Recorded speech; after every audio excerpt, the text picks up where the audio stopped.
Hello, welcome to TSC Talks, the podcast inspired by the condition known as tuberous sclerosis complex. My name's Joe Woodworth and I'm your host. We are also the Source Cannabis, talking about all things cannabis related and moving on to incorporate both topics content in our podcast. Stay tuned for more on that. My next guest is Sherri Tutkus.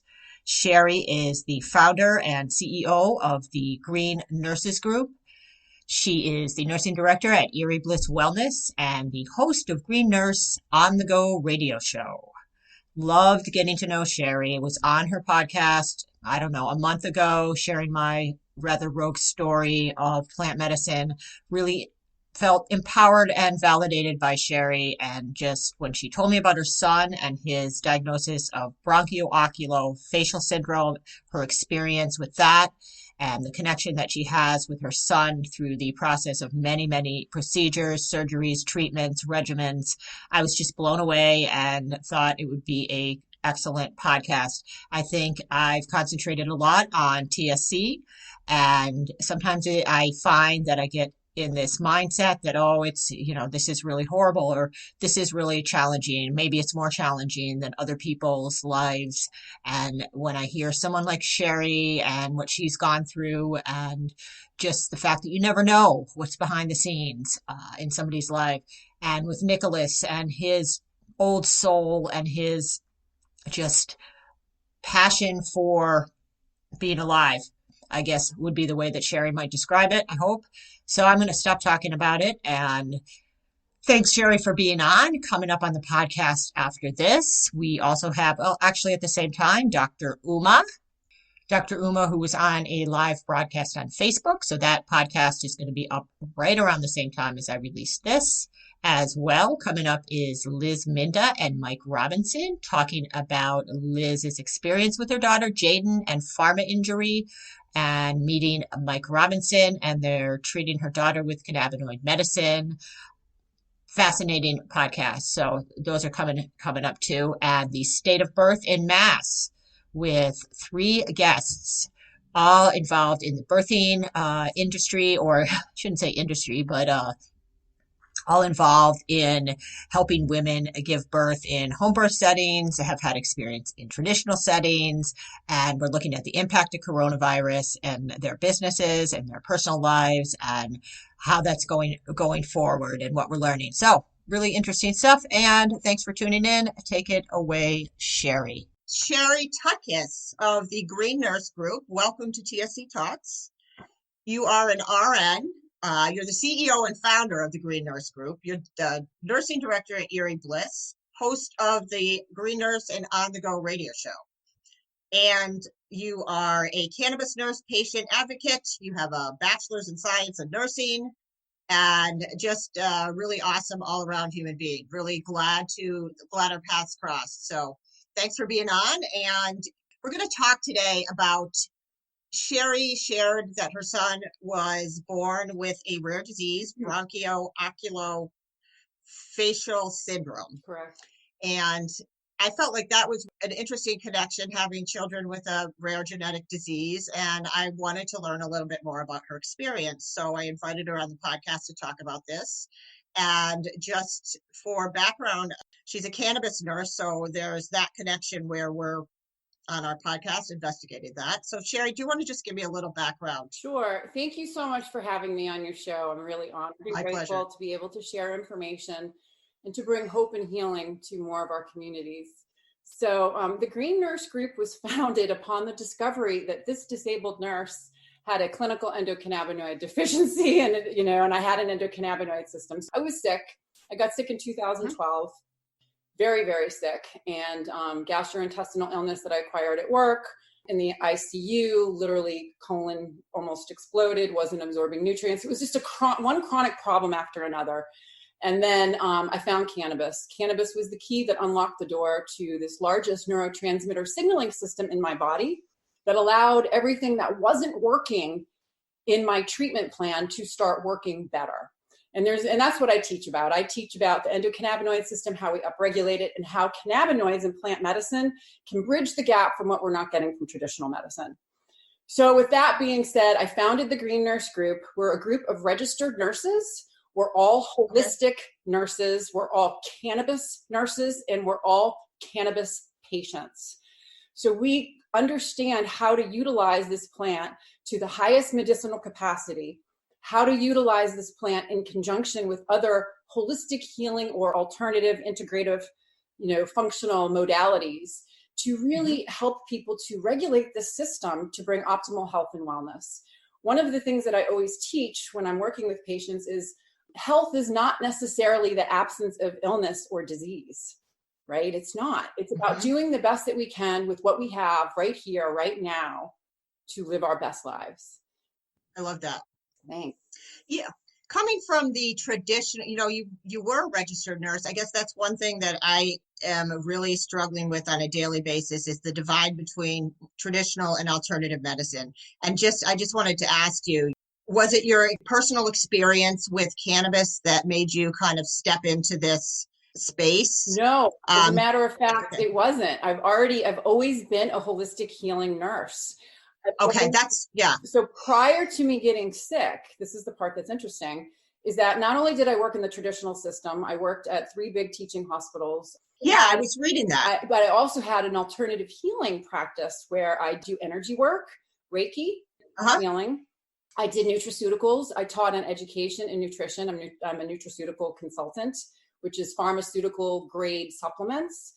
So teaching health and wellness, working on mind, body, and spirit outside the hospital setting as another way to educate the community on different holistic tools. So, nutrition, aromatherapy, essential oils, energy work. So all of these other tools were already in my life. So when I got sick, not only did I do what the traditional system told me to do, I did everything that the doctors told me to, but I also embarked upon that holistic healing trajectory at the same time in hopes that both the traditional and the holistic alternative would work in conjunction together. What happened was that didn't happen. Okay? I was going to say, if you had said it happened, I'd be like, no. Well, tell me how. So when I present in my cases, case studies, when I'm presenting to people, I use myself as a case study because basically prior to me getting ill, I had a history of migraine headaches, ADHD, and anxiety. Okay. So that was managed with traditional medicine. I was functioning. I was healthy, single mother of 3, child with a disability that we're going to talk about. But knowing that I had migraine headaches and ADHD symptoms should have been a clear indicator that I had an endocannabinoid deficiency. Okay. So everything that we do or don't do in our lives as far as health and wellness affects this neurotransmitter signaling system called the endocannabinoid system. And the job of that system is to bring balance. So I already started behind the 8 ball. So if you think about the things that upregulate and downregulate this system, a lot of the things the traditional system was having me do was making my endocannabinoid system less decreased tone, right? So here's the things that dysregulate the endocannabinoid system. Okay. Nutrition. So I was completely nutritionally depleted, okay, because I couldn't absorb nutrients. So in the traditional world, that would mean fast food, fried food, fake food, artificial flavors, artificial colorings, trans fat, sugar, hydrogenated oils, high fructose corn syrup. Those things downregulate our endocannabinoid system. Okay, so I wasn't absorbing nutrients, literally living on sugar because it was the only thing I could get into my system, which downregulates. Then I was on by the end, before I discovered cannabis, I was on over 16 pharmaceuticals. No way. Yeah, way. Oh, so 16. Yes. So as I've learned over time, if you're taking more than 10 pharmaceuticals, there's 100% chance of having a adverse drug reaction. Polypharmacy. So I fit into that polypharmacy category. I am not anti-pharma. However, what is really essential for people to understand when they are being prescribed pharmaceuticals is to ask those critical questions and to look at what side effects there are, to look at the black box warning, okay? How many people have died?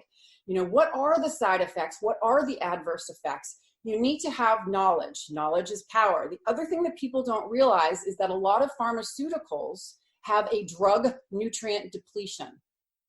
So there are such charts, and we have one at the Green Nurse Group, of what pharmaceuticals deplete your body of nutrients and what nutrient is being depleted. Because it is essential that if you are a patient with chronic illness and you're taking multiple pharmaceuticals, that you know the nutritional deficiencies that could potentially exist. So you could eat those foods and take those supplements to counteract or mitigate those effects. I need to find that. That's great. Yeah. So basically, things that upregulate all of the things that we've been telling people all along, health and wellness tools. Things that upregulate the endocannabinoid system is healthy diet, healthy nutrition, okay? Supplements, Ayurvedic herbs or adaptogens, exercise, motion is the lotion. When we work out, we stimulate our endocannabinoid system to release the anandamine, which is the bliss-like molecule that mimics THC, right? So exercise, meditation, yoga is amazing. We talked about yoga. Yoga is meditation, movement, motion, grounding, present, mindfulness. This all upregulates the endocannabinoid system. So there's a ton of different things that can upregulate it besides the plant. And so that's the part that's really important, is using in conjunction both of them. And so basically, knowing what I know now, I know that I had a clinical endocannabinoid deficiency that was getting worse over time because of the choices that I was making inadvertently, not knowing. Okay, so not knowing that I had this system and what it did and how it operated and how it functioned, I didn't have the tools until the plant came into my life and made everything start to work better. Yeah, it's beautiful. And it's a very similar experience. No clue about the endocannabinoid system. So your son has, I mentioned that before, Branchio-Oculo-Facial Syndrome. Yeah, go ahead. So basically, here's another thing. I have a history of polycystic ovarian disease, which is very interesting. And that is considered to be a clinical endocannabinoid deficiency diagnosis as well. So I had issues with fertility all along. And literally my first pregnancy was, I did do fertility treatments after trying for several years. Polycystic ovarian disease, I have a little cyst on my ovaries. I don't ovulate normally. My hormones are off. So basically I engaged upon the fertility services to conceived my first two children. My first child, Rachel, was IUI, interuterine insemination. My second pregnancy was in vitro fertilization. I was pregnant with twins. I lost one of the twins halfway through the pregnancy. And then my third pregnancy was it's interesting how when you were pregnant and, I gained all kinds of weight and wasn't happy, and I started changing my lifestyle when the babies came, and all of a sudden my reproductive system started to auto-regulate. Interesting. Using specific supplements and nutrition, I changed my diet. I became vegan. I did a raw diet. And all of a sudden, I'm a fertile myrtle. And before you know it, I'm pregnant with my third. Unbelievable. So my pregnancy was healthy. It was actually the easiest pregnancy I had. All of my children came early. My son, there was no indication that there was anything that was wrong. I did not do an amniocentesis, even though I was 39 years old. I decided not to because I knew that I wasn't going to make it. I just didn't do it. I didn't, you have the cognition and you have intuition, you have your feeling. And I needed to really think about what would happen if a test became positive, what would I do? And so I didn't want to put myself in that circumstances because I conceived this miracle in my body and I was going to do whatever it took to make sure that it thrived. So my little boy was born dead. So he came 6 weeks early. Labor was easy, delivery was easy, but when he came out, he was not breathing. Wow. He wasn't breathing, he wasn't moving, and it was like pure sheer panic. He had this little tiny jaw. They had a hard time getting a breathing tube in. They whisked him away. Everyone's in panic, and it was just weird. I just kind of felt like it was surreal. And I didn't panic right away. It was weird. I was just like, I don't know what it was, but there was just this sense inside me that was like, it's going to be okay. And I know it sounds crazy and I don't care. Because it doesn't. But I get it. It's almost as if I could hear him say, it's okay. It's okay. And I'm going to cry. Oh my goodness. I felt that. So wow. So basically what happened was they were able to resuscitate him. They got the breathing tube in, and basically as they started to examine him, he was born, 6 weeks early. He was born with a rare genetic disorder that they diagnosed over the course of 48 hours. He had cranio-facial anomalies. He had an internal cleft lip and palate. This thing here is called the columella. He didn't have one of those. He had a flat nose. He had this little blonde curly mop on his head, right? He didn't have tear ducts. He had fistulas. Internal cleft lip, internal cleft palate, no columella, none of these. His ears were very low on his head. He looked like a little alien. He had a face only a mother could love, but everyone loved him because he had this intense energy. Really? They called him Superman because they couldn't believe the way he was flipping himself around in the incubator, pulling out tubes. It was like wiggling. He was like a little Houdini. And literally it was insane. So here we are, we have information that's coming from the traditional medical system. I have a feeling everything's going to be okay. I see my son, and then they tell me that he has this rare genetic disorder. So they said he was going to be he had an enlarged heart, an enlarged spleen. They said he was going to be mentally retarded. They said he had a little tongue, and they thought he may have another genetic disorder called Pierre-Robin syndrome. So when he laid on his back and would breathe, his tongue would flip back to the back of his throat, cut off his windpipe, his epiglottis. Oh my goodness. Stop breathing. So they had to have him face down. Right? So and then you have this kid, they're trying to feed him. He has a very poor suck reflex. It would literally take him probably an hour to get a half an ounce in. So they kept putting feeding tubes in, he kept pulling them out. And finally we had to go the G-tube route. So, they basically, and they said he was completely 100% deaf, that he had sensory neural hearing loss, which is different than bone conduction hearing loss. But in the end, everything that they said didn't come true. Okay. So that's the bottom line of this story. He did have these cranio-facial anomalies that required over 15 surgeries, and we can go over all that in a minute. But the things that they said about the mental retardation was not true. The surgical stuff they were able to do. I engaged upon a journey with him that I would do anything for him. It was kind of like, I just gotta do this. And so, he became my full-time job. I bet. For over 4 months. I'm kind of getting distracted. So I want you to ask the questions because there's so much I could talk about. No, I was going to say, how did you handle that? I think as a mother, you always have that fear that my child's going to come out looking abnormal. And just, how did you do that? I mean, I knew that when my last 3 were born that they would have this condition, but it didn't involve any facial anomalies. And I kind of knew what I was getting into, and at least initially. So, I have to ask that question. How did you handle that? Was it tapped into what you said? You felt like you were going to be able to do it. Like there was just it was like I got back to really basics of self-care and being present, grounded, and mindful. Okay. So I had already had a lot of those spiritual tools. I mean, I'm going to tell you, that's honestly, great. My son opened up the door to the unseen world for me, which is a whole other show. But literally, I kind of felt like, and I know it sounds crazy, but I'm sure other mothers can agree or associate or identify, that I just felt a really strong connection with him and being able to understand what his needs were, even before he could communicate. And it was telepathic. Who knows? But energy, I felt it. I knew it. So I knew what he felt. I knew what he needed. I knew. And how I know, I don't know, but I knew.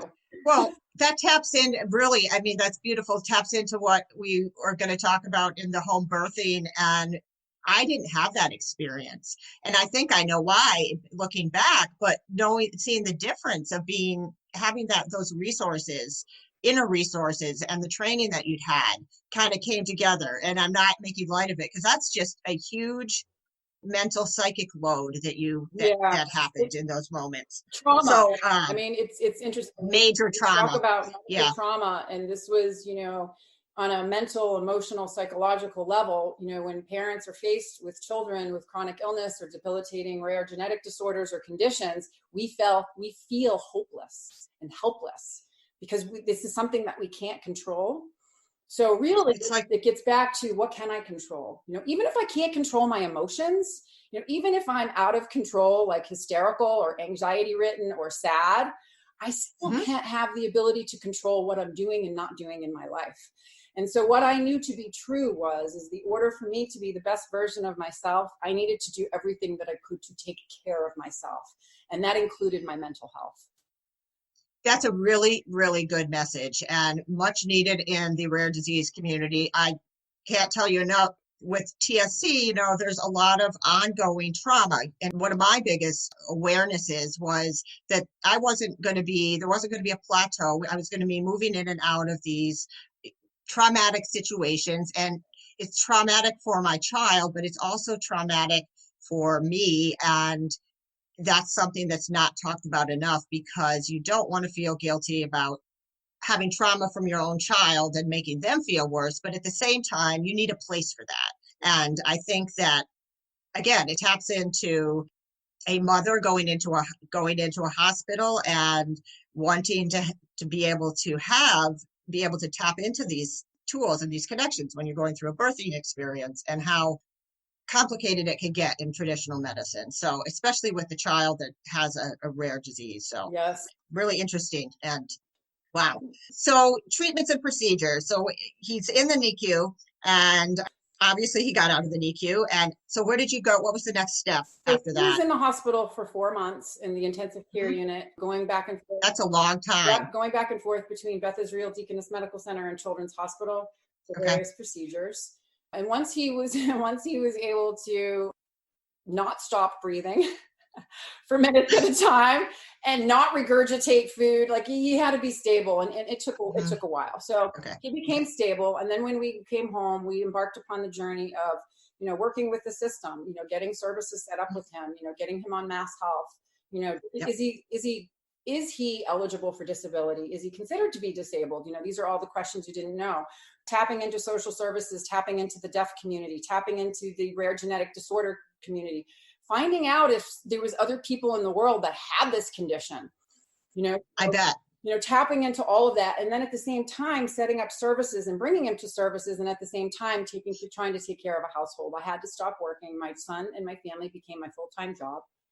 And wow, what a journey. Like everything that he went through just taught me another lesson and gave me another tool in the toolbox onto how I could handle the next situation.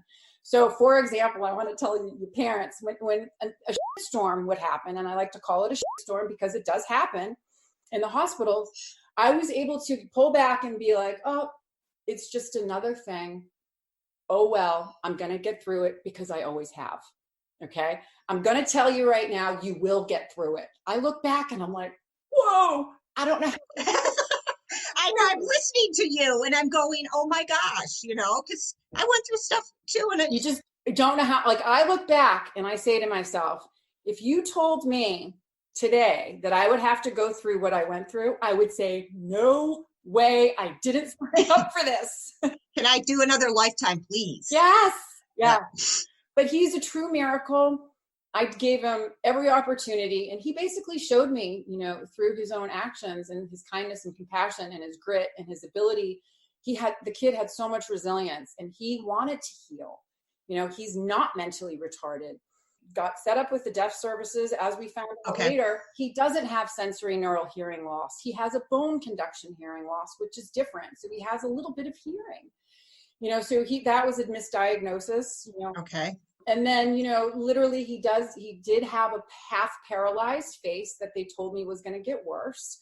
So he had multiple procedures, most of them cranio-facial, some a little bit having to do with his gut, but the majority was cranio-facial. He has an amazing cranio-facial team. He had multiple surgeries to correct his columella, to create tear ducts, to close up the fistulas, to repair the internal cleft lip and palate. The other thing that he did was interesting. When he was 9 years old, because they told me that his face was going to start to droop a little more and he may have difficulty closing his eye. And so he basically told me one day, Mom, I want to smile like the rest of the kids. And I was like, oh, of course you do. And I'm like, how do I make that happen? And boy, that was a scary journey. So we literally embarked upon the journey of having my boy get a smile, and the amazing cranio-facial team at Children's Hospital put together, he did an experimental surgery where it's called facial reanimation. Yeah, that's really interesting. Yep. surgical team of 3, 16 hours, working on him. They took a big giant muscle from his leg, vein to vein, artery to artery, nerve to nerve, peeled his face back, stuck the muscle in his face. He was in the ICU. They said he was going to be hospitalized for 2 weeks. I got him out in 7 days. I was there around the clock in the ICU for literally like 4.5, 5 days, and then on the floor for a couple more. And he just pushed through and was able to get home. And basically they didn't know. They said it would evolve over time. Would the nerve take and would it connect and would it work? So here we are on another, I don't know, here we are going through 16 hours of surgery, 10 days in the hospital, not knowing if this is going to work or not. Wow. Right? Wow. How did you, was that another faith type? That was another faith-based thing, honestly, you know, and it's all you have. So it's it. And then literally one morning when I was waking him up for school, it was hilarious. And I got the best pictures. Waking him up for school, all of a sudden he sits up in bed, he smiles. I was like, oh, oh my God. And then it was just like, he goes, Mom, I think I'm smiling too much. Oh, I love it. And then he goes, and then it was really funny. He goes, my smile's a lot bigger, isn't it? Do you think they put too much of a muscle in there? Do you think they stuffed my face too much? Wow. So he's come a long way. And he's 14 years old now. He basically, when he was in 6th grade, he said, I want to go to public school. You know, of course, here it is. I want my face to be fixed, number 1, which was scary. Number 2, I want to go to public school. I'm like, oh my God, how is he going to be able to go to public school? So I was like, okay, let's try to make it happen. So we embarked upon the journey of integrating him into the public school system for 1 class in 6th grade. Okay. That makes sense. And he did it. He bused from the Learning Center for the Deaf over to the public school to take an English class. So you had to be an Uber advocate as well in the school system and understand the IEP process. Yeah, it was part of the IEP, and they actually built it into his program. Okay. And so he did very well. He got straight A's. He did very well. Of course, after that was done, he's like, I'm ready to go back to the public schools. And I'm like, you're ready, but I'm not. You know, it was like this. Yeah. Well, yeah. You know what I mean? Because you just gotta. You're going to catch them. You're the person that's there to carry the emotional weight of it. Even if they don't know that you're doing that, but it's natural. But he did it. So, you know, I'll have to say I'm very grateful for the Braintree public school system. I'm going to give them a 2 thumbs up right here and now. And I hope that they see this. I'm sure I'm going to share it, but they did everything that they could to get my son in public school. And basically the bottom line is he fully integrated into 7th grade. He's now in 8th grade. He is but they held him back a year. He actually, when he was in the deaf school, said he was going to be mentally retarded. When he was in the Learning Center for the Deaf, he actually bumped up a grade. Okay, which is interesting. He was very, very intelligent, very universally intelligent too. Says the most profound things that I've ever heard in my life. But anyways, so when we decided to transition to public school, they wanted to pull him back to his appropriate age level, which I thought was appropriate. I'm like, that's perfect.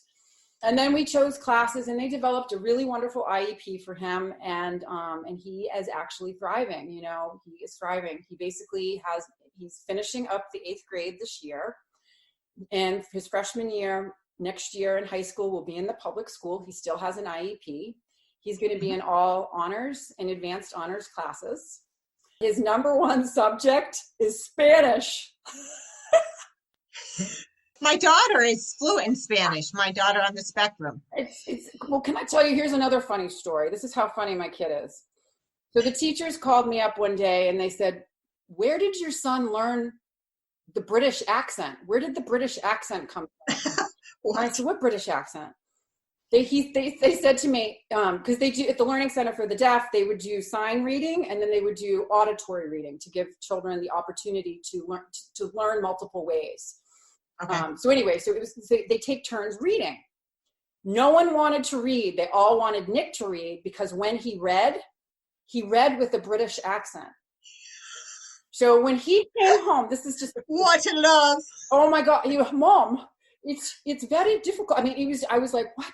So he comes from school and I said, Nick, what's up with the British accent? I said, I hear none of the kids want to read because you're talking with the British accent. What's up with that? He goes, Mom, I'm fluent in English and I'm fluent in American Sign Language, and I wanted to learn a third language, and I thought British would be a good language to learn. Oh my gosh, that's adorable. It was, and this is the part that's just so cool about these kids too. One of the other thing is that, oftentimes as parents, we may feel sorry for our kid, we may feel bad. He doesn't feel sorry for himself. He doesn't feel bad. No, he doesn't. He wishes that he has more friends, but he's learning how to adapt. He's learned how to adapt. He's learned how to advocate for himself, and it's taken the system to do that. And so as parents, the most important thing that you can do is to learn everything you can about what is out there. It is time consuming, but I'm telling you, it's worth it. I mean, when I look and I see what my son's doing. Unbelievable. And I'm going to cry. I'm sorry. That's all right. It's okay. But it's tears of gratitude, and basically it's because this situation that I went through taught me so much about children. I was afraid to be a pediatric nurse. I almost failed pediatrics because I was afraid I was going to hurt the kids. Really? Yeah. Huh. And the part that's interesting is that kids don't know there's anything wrong, and they don't feel pain unless you're actually doing something to them, and they get over it really fast. All they want to do is go back to what they were doing. It's all this head game we put on it. Yes, it's our perception. It was my perception of what I thought my son was experiencing. That's a very good point. I get caught up in that. Yeah. I get caught up in my experience of what I think it would be like compared to and projecting. So I'm projecting. Like, I'm not in his head. I'm not in his body. I don't know what he thinks. I don't know what he feels. It's my fear that's coming forward. And how that's hard. It's hard because it's the fear of the unknown. But I'm going to tell you what I learned. And one of my spiritual teachers said to me, there is far more power in the unknown than there is the known, because of our ability to co-create and to change the trajectory of our lives based on choices that we make. I love that. Yeah, it's kind of cool. It's just a different way of looking at things, is to really pull back. This is when all those spiritual tools come into play. Right. Really, I was going to say, you have so many places to draw from. And I think that is something that people that are dealing with circumstances that are not going to improve to where you're not always involved need to look for extra tools. They need to find as many ways to supplement when there's a huge stressor in one area.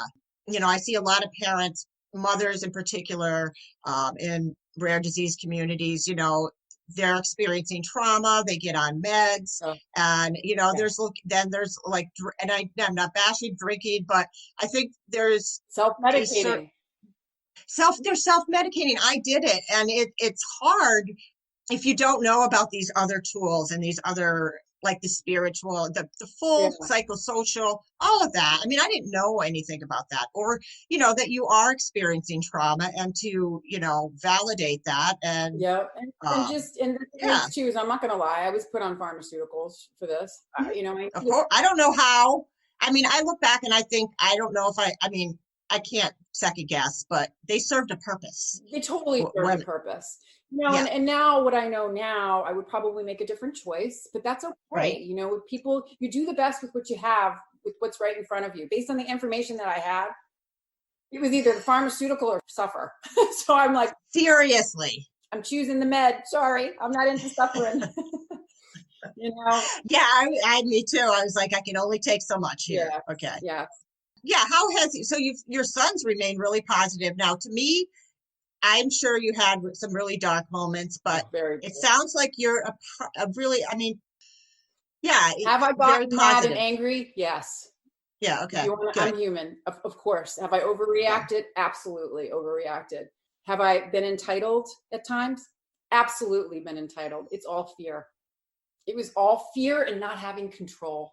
Right. So My fear made me feel out of control. So what can I control? I try to control other people, and we can't control anyone. We can't, and that's the part, that was the biggest lesson that I learned. And he taught me that, he taught me that, of where my power lies and where it doesn't lie, and how to choose and pick my battles, and what's important and what's not important. And in the grand scheme of life, when you can pull back from that and just see, like, what am I doing to be the best version of myself so I can help my child thrive? Yes, absolutely. It's a beautiful, beautiful message. And yeah, so, I guess to wrap it up, for people in these situations and in the traditional medical community, and what would your recommendations be if you're dealing with ongoing situations where you're watching your child go through treatments, or in these emergency situations? I think that you've kind of highlighted those, but if you want to just emphasize that one more time so we can wrap up this awesome so emphasize interview. How we can take care of ourselves and how exactly. So mind, body, spirit, right? Let's talk about feeding our endocannabinoid system, because that's the most important system. So what can we do for that? We can take care of our bodies, getting plenty of rest, drinking plenty of water, eating nutritious whole foods, supplementing when appropriate, right? Getting restorative sleep, moving, grounding. I love yoga. It's simple. Even as sick as I was able to get on the floor, even just for a few minutes. It's just to get out of your head, get into your body. One of the things too is when you find yourself spinning out of control, one of the tools that I learned is to focus on your senses. What are 5 things that I can see? What are 5 things that I can hear? What are 5 things that I can touch? Okay, getting back to present moment awareness, we get out of our heads, because the stories and the information that we tell ourselves, half the time we're creating because we need to give meaning to what's happened, and we can't figure out what's going on. We try to figure it out in our heads, and we can't do that. That's where we get in trouble, and that's where we suffer. So body, mind, focusing on meditation and coming in and reaching out and talking to other people that have gone through these experiences. One of my nursing colleagues, Nick Pichette, has a group called Positively Processing Perception. All right. So how do we positively process what's going on around us in a way where we're not going to be re-traumatized and not going to be triggered into panic and fear? It's a great tool, holistic to healing. Cannabis nurse navigator Nick Pichette. I'm plugging her. Okay. Her work is great. That's powerful. Awesome. And I think people in the tuberous sclerosis community, that's a tool that they could use. Yep. Excellent tool. And then, so we get into the mental. So if you need to do a therapist or a psychiatrist. Cognitive behavioral therapy changed my life. I love my cognitive behavioral therapist. I get to go in there and vomit on her, literally. And then, and then we talk about the different ways and how I can perceive it from multiple different perspectives, right? Like reframe. Yes, reframe, pull back, think about the story, and am I creating a story, and what am I feeding it with? So that part, psychiatry, support groups, we've got body, we've got mind, the spiritual tools. I can't say enough about that. It's really the missing link to a lot of people's health and wellness. Having that transpersonal connection with someone, finding a practitioner, whether it be a practitioner that is an acupuncturist or a chiropractor or a massage therapist or a card reader or a green nurse, right? Someone that you can connect with, and you can become in a space where you share intimate moments of healing. Having someone to witness and to hold space for you to express yourself. I just felt without judgment is huge. And you need to find your tribe. And there's people out there. There's a huge nursing community, the huge cannabis nursing movement. It's not just about the plant. That's what we keep focusing. Right. It's one piece of the pie. And so we want to help people to tap into new levels of wellness and to have the availability to make choices. It's a nice integration of traditional medicine and alternative medicine. That's kind of what I see happening with the green nurses, because you're forced to be in traditional medicine with the RN and to follow those protocols. And then you're in this space that's like almost like this sometimes, but you're bridging those gaps. So I was really excited when I learned about green nurses. So great. Yeah, great tool. And stigma. Now, have you experienced a lot of that from the traditional nursing community and just at large? Has that been when it comes to cannabis? When it comes to cannabis, right? Good question. At first, yes. However, no. And I'm going to tell you the reason why. The National Council State Boards of Nursing across the country has made a recommendation that nurses must have 6 essential areas of clinical knowledge around the endocannabinoid system. Oh, excellent. So the nursing profession is supporting cannabinoid therapeutics. Okay. The other thing that's wonderful is the American Cannabis Nurses Association has asked specific members of its organization to write a chapter in a book. We actually finished our chapter. The GreenNurse Group wrote a chapter called The Cannabis Nurse Experience in the first cannabis nursing textbook that's going to be published across the United States in all nursing schools. The name of the book is called Clark's Cannabis, a Handbook for Nurses. Okay. So in that handbook or textbook, we talk about multiple systems. We talk about the history of cannabis. We talk about prohibition. We talk about medical and doctors. We give case studies. Our chapter is the Cannabis Nurse Experience, which is about what we're seeing in the communities, what we're seeing in patients, what patients' questions are, what their concerns are. We talk about the cannabis nurse, how we became cannabis nurses, what that means to be a cannabis nurse, the different professional opportunities for nurses that are out there, how we can reduce the stigma, how we can remain safe, and how we can edify this plant to the highest medicinal value to make it the biggest impact on humanity. That's what this book is about. Awesome. And that's part of the nursing school curriculum. Well, no, they're going to make it available. We're hopeful. There are organizations out there that are actually offering cannabinoid therapeutics. There are certain colleges that are starting to develop curriculum. My cannabis nurse navigator, Nick Pichette, who does the positively processing perception, she's getting her doctoral at Salve Regina University, and they want her to establish a curriculum for nurses in regards to the Cannabis Nurse Navigator platform, utilizing the Green Nurses and what we've been doing in the community. Like that's huge. So yeah, so this is happening on a grand level. That's great. 2020 is the year of the nurse. And we're really hoping, we really want to bring plant medicine and options and choices and holistic healing to our communities to help people bridge the gap from what they're not getting from traditional medicine. If it wasn't never more needed. If it wasn't for this plant, I wouldn't be here today. And Agreed. Yeah, thank you, Sherri. Thanks so much for listening to our podcast, TSC Talks. Please feel free to navigate to our website, www.tsctalks.com. Please try to support us, make a contribution, say a prayer, leave a review. Tell us you love us, you hate us, but thanks for tuning in. Stay tuned for more.